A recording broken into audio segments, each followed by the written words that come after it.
నేను ఒక మాట చెప్తే మీరు మనస్సులో ఏమనుకోకండి, నేను ఒక యథార్థం చెప్పడం కోసమని మీకు నేను చెప్తాను. మీరు దాని గురించి విచారణ కోసం నేను చెప్తున్నాను అంతే. మీరు మరోలా భావించకండి. నా ఎందు పరమ పవిత్రమైన వేదిక మీద అసహ్యకరమైన విషయాలు ప్రతిపాదించవలసిన అవసరం నాకు లేదు. ఒక వ్యక్తికి కామము బాగా ఉండిపోయింది అనుకోండి, ఆ వ్యక్తి నోటి వెంట రాకూడని మాట ఒకటి వస్తూ ఉంటుంది. మీరు విని ఉంటారు. వృద్ధాప్యం వచ్చేసిన తర్వాత వార్ధక్యంబున మోహమూర్ఖతలచే వాతాది రోగాలచే వ్యర్థం వైజడు వాక్ప్రవాహములచే వాత్సల్య చిత్తంబుచే అర్ధధ్యానముచే మహాభ్రమతచే హాస్య ప్రసంగాలచే స్వార్థం వే పరమార్థమై చెడుదురి స్వార్థ ప్రజల్ శంకర. వాడికి కామ ఉండిపోయింది. ఉండిపోతే వాడు పైకి చెప్పలేక 70 ఏళ్ళు వచ్చేసిన తర్వాత మంచి పంచె కట్టుకుని వచ్చాడు అనుకోండి, తాతయ్య పెళ్లి కొడుకులో ఉన్నావు అన్నారు అనుకోండి సరదాకి ఎవరో. అంటే అమ్మా అలా అనకూడదు, పెళ్లి కొడుకులా ఉన్నావు అనుకో. నన్ను చూడగానే ఏమండి మిమ్మల్ని చూడగానే త్రివేణీ సంగమంలో స్నానం చేసినటువంటి ఫలితం కనిపించేటటువంటి ఒక మంచి ఉపాసనా బలం పొందుతున్న వాళ్ళే ఉన్నారను. అది శరీరానికి సరిపోతుంది.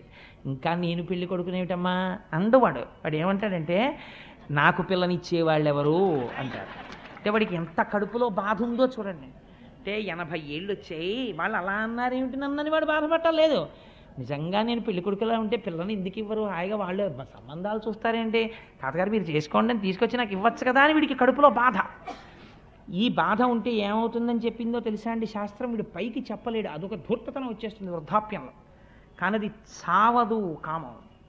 సావకపోతే ఏమైపోతుందంటే వృద్ధాప్యంలో అంత్యమునందు వీడికి ఇంకా వ్యామోహం ఉండిపోతుంది. ఉండిపోతే ఈశ్వరుడు ఏం చేస్తాడంటే, మీకు భాగవతంలోనే ఒక చోట వచ్చేస్తుంది, స్త్రీ ఉపాధిని ఇస్తారు. అప్పుడు ఎందుకు ఇస్తారు? మీరు ఆ విశ్వరూప హత్య జరిగినప్పుడు, ఆ విశ్వరూప హతము జరిగినటువంటి ఆఖ్యానమును విన్నప్పుడు మీకు అర్థమవుతుంది.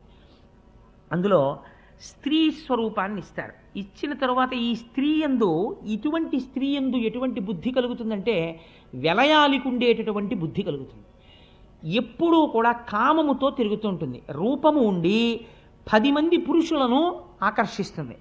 ఆకర్షించిన కారణం చేత శరీరమునకు పటుత్వం ఉడిగిపోయి శరీరములోంచి చీవు నిరంతరము స్రవించేటటువంటి వ్రణములు బయలుదేరి అందులోంచి క్రిములు కింద పడుతుంటాయి. అంత దూరంలో ఉంటే ఇక్కడే పుల్లటి కంపు రావడం మొదలవుతుంది. కంపు రావడం మొదలెడితే ఎవరు దగ్గరికి వెళ్ళరు. ఇప్పుడు ఈవిడికి ఏ విటుడితో తిరిగిందో ఆ విటుడే అంత దూరం నుంచి వెళ్ళిపోతుంటాడు ఉత్తరీయం అడ్డు పెట్టుకుని. అప్పుడు బాధపడుతుంది. ఎంత బాధపడాలో తెలుసా అండి? అంత బాధపడ్డ తర్వాత అప్పుడు ఆ కామం పోతుంది. అంత బాధ వాళ్ళు పడకుండా నేను చూడాలి, నేను వ్యాసుడనైనందుకు.